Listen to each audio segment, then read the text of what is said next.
Ibang gumagawa ng original na molder, dito lang yan sa Cagayan de Oro, no?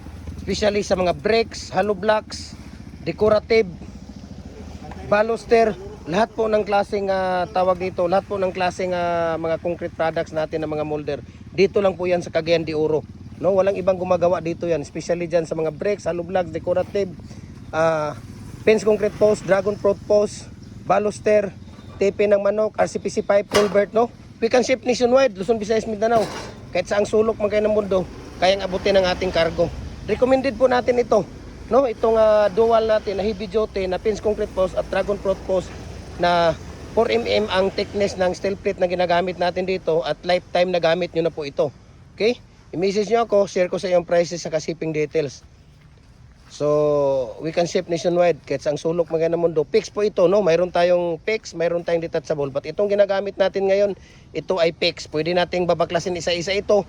Pwede rin nating hindi babaklasin, no? Kung itatago natin, pwede nating baklasin isa-isa yan. So, yun ang kagandahan ng detachable kumpara doon sa fix. So, ano pang hinihintay ninyo? Message nyo ako, share ko sa iyo ang prices sa shipping details. Okay?